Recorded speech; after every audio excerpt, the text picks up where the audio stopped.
Salute, salute. It's your boy D Raider coming at you with another video, the Just Listen podcast. I'm here today with my co-host Seven. Seven, say what's up to the people. What's happening? It's BL7, you understand me? Yeah. Today, we're coming at y'all with a Game 2 recap. On top of that, we're going to come at y'all with a Game 3 to discuss the lineups that Darvin Ham might put out, because Game 2 was a colossal collapse. Darvin Ham is going to have to come out with a better adjustment. He's going to have to adjust to what Steve Kerr came out with. Game 1, he had Austin Reeves, D'Angelo Russell, Jared Vanderbilt, LeBron James, and Anthony Davis. I feel like what Steve Kerr did, he made Steph Curry become the playmaker and not the scorer, which was very smart, because Darvin Ham had Jared Vanderbilt all over Steph Curry. So it kind of interrupted everything that Steph Curry was going to do. He couldn't get his jump shots off or anything. So I applaud Steve Kerr to come out with that adjustment. I felt like LeBron James, he was hot in the first and second quarter, got cold in the third and fourth. I mean, it's understandable. The man is 38 years old, everybody.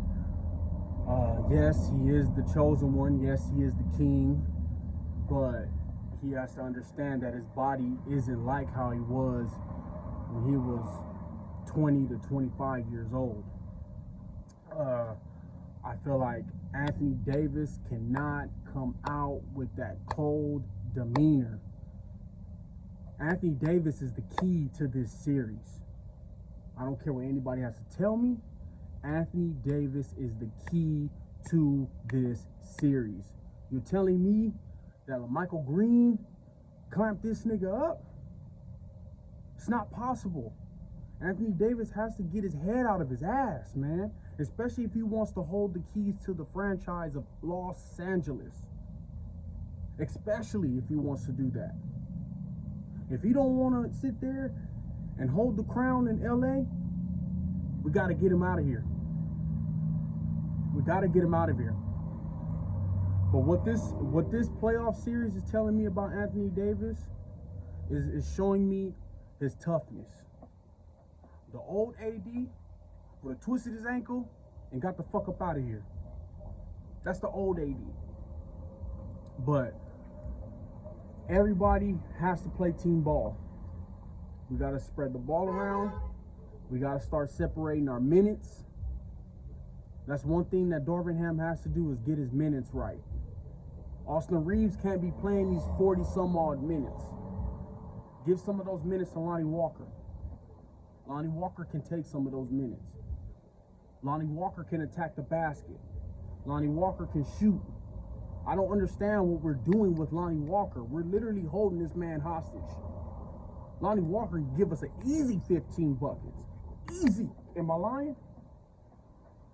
He can give us an easy 15. The man is a walking bucket. You know what I'm saying? But that's my recap on the Game 2. I saw that Darvin Ham put Wenyen Gabriel in, but he pulled him right out. I don't know. I don't know. I'm not Darvin Ham, so I don't know, because I feel like, I'm not saying Wenyen Gabriel is the end all be all, but Wenyen Gabriel can't play that perimeter. He can play that perimeter.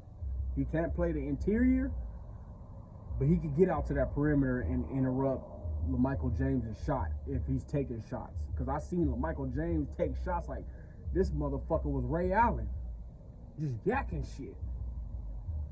But I'm gonna get my co-host in here. He's gonna give y'all a rundown on his thoughts of the recap. What you got, Seven? Man, this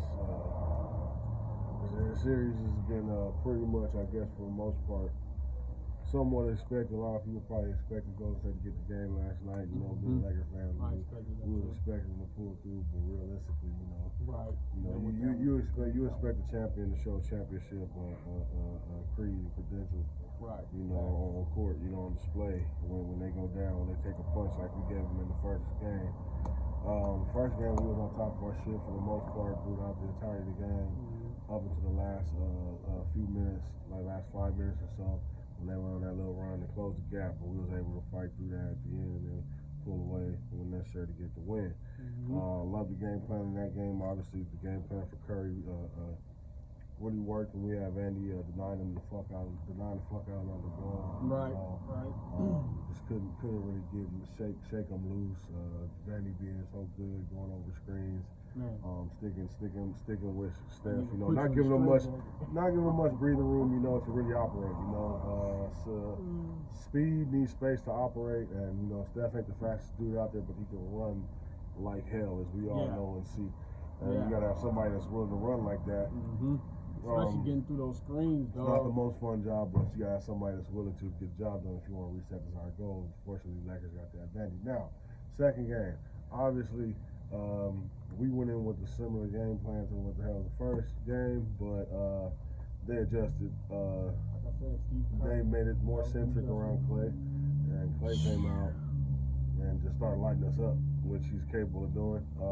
Anybody that watches basketball for a long period of time knows that Clay can get hot in a hurry, and it doesn't take much to get him going. And when he gets going, it's not easy to cool him off. In the past, he's had that 37-point quarter. It was just nuts. Man, that's nuts. 37 points in a quarter is nuts. Man, he had the 60-point game where he's like in 29 minutes scored 60 points. I mean, it just goes on and on. He has just amazing accomplishments, and amazing, big, bold face, amazing, because that's pretty much what it is. The way he's able to just turn the tide of the game with his ability to catch the ball and just let it go from wherever he pretty much touches it. And with high efficiency, with deadly marksman, that's Clay.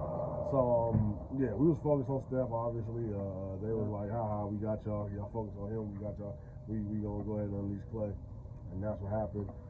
AD didn't come to play offensively. First quarter came out, we was running pretty solid, but obviously AD wasn't too involved, nothing too crazy. He didn't have that many shots in the game overall. I think he had like 11 shots. So, he didn't have too many shots. If he did have his best quarter, probably was the first quarter. But, overall as a stretch, it didn't really, it affected the outcome because of his lack of aggressiveness throughout the entirety of the game, which it just showed, basically on the final score outcome. The pace of the game got too much for us after the first quarter. The Warriors started running up and down the court with frenetic pace. For some reason we couldn't keep up. I think we're just getting caught up in our communications, which shouldn't be an issue. You should already have communications down and stuff like that, but we just weren't able to get back. And like I said, when you got guys like Clay on hitting like that, it's if you don't have your communication on point, you're still communicating when you're catching the ball. By the time you get there, that thing going to the bottom of the net. Right. So, that's pretty much what it looked like was going on the whole night. So it was just a shit show. Defensively, breakdowns. You don't get blown out by damn near 30 by having good communication. So that was a big deal. Boards definitely should have dominated the board. We should dominate this whole series on boards inside. That's one of the disappointing things with Anthony Davis, not just Anthony Davis, but other guys too. We got the size advantage on these guys. Damn near Nobody across box the board. out. Nobody puts Nobody body on box nobody. out, man. Nobody puts their size, uses their size, puts their body on anybody from another team to maintain and sustain their position to get the ball and secure the rebound. And that's how we gonna win this series, man. If we gotta count on these 3-point shooting with box out rebounds, one and dones. Not giving them second chance opportunities, third chance opportunities, even fourth chance opportunities with guys like Looney who don't quit on the freaking rebound. He'd have he'd have his best game, the last game, but 8 rebounds in 20 minutes ain't terrible. But you know, I But mean, that's what I'm saying. Though, he shouldn't be giving. We shouldn't be giving up that much rebounds. The people who aren't playing that many minutes, we're the bigger team.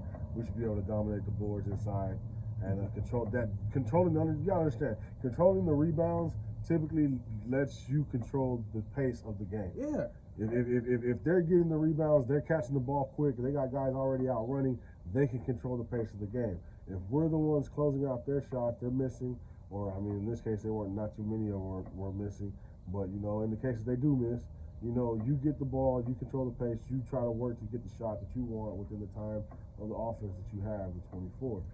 That wasn't the case today. And Golden State is great off of transition points, dude. For sure. They're For sure. great. Because they got guys that can pull up off of transition, just at the line and just yank. You know, that's a skill. Like, that's a skill that, you know, not too many people have. And that's what makes them special. I'm Their telling shooting you. ability isn't just stop and pop. It's not just catch and shoot.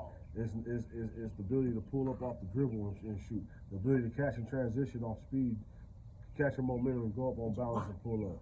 That's easier said than And that done. demoralizes a team, Absolutely, bro. absolutely. That When you're kills a hitting them team. at such a frequency that they were hitting it at, that just It was over with. You feel like you can't overcome it. You feel like you can't overcome it. It's like it's an onslaught, and you just feel like you're just getting butchered the whole time. This game was over with. It was over with in the third quarter. Over with.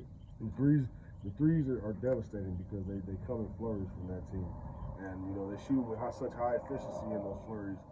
If you're not sitting there taking efficient shots on your end, it's gonna get away from you. And I feel like that's one of the problems too with the Lakers too. Is when the Warriors go on their flurries, they try to get into a 3-point shootout with the Warriors.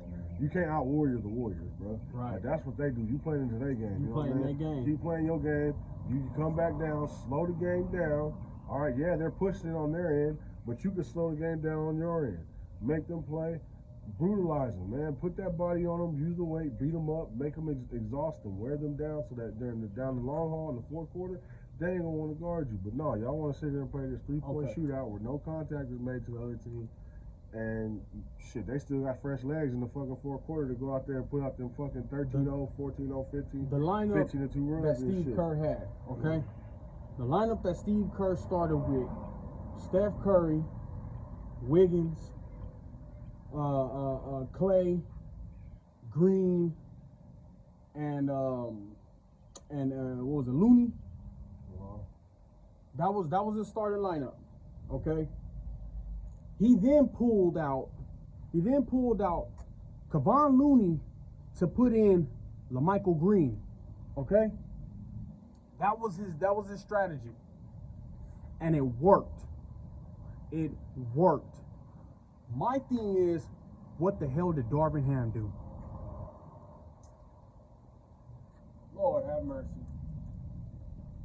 Darvin Ham stayed with the same lineup, dude. The same lineup, knowing that it was getting him killed. Everybody want to sit here and say, oh, Darvin Ham. I give the man credit when it's due. But if you know you're getting your ass kicked, in the second quarter, you see everybody's demoralized already. AD's already out of his game. That nigga done checked out halfway of the second quarter. He checked out. I don't give a damn what you do. Yank his ass. Yank his ass. Sit him down. If he's tired, sit him down. Don't sit there and keep pushing the man, If he don't want to budge, hey man, I gotta pull you. Because you're killing the morale of the entire team. On top of that, Austin Reeves was getting killed on the screens. Klay Thompson is a mastermind at going through screens. He's a mastermind. That's how he gets his shots off. He gets all through his screens. Boom, boom, boom. So you telling me Austin Reeves got to battle through Kevon Looney. He got to battle through Draymond Green. He got to battle through LaMichael Green. He got to battle through these bigs. You're giving the man 40 minutes a game, a night. You got to lower that. Draymond, oh my God, dude. Draymond gonna be Draymond. I don't care what anybody say. That man knows what he is doing. The offense runs through this dude. This dude can be a point guard if he really wants to. He doesn't have to jack up shots.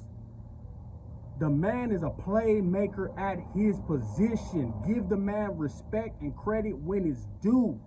He don't have to sit here and jack threes like Steph Curry. The nigga can dribble down the court and see a man through his peripheral and there go that ball. Am I lying? The man is good.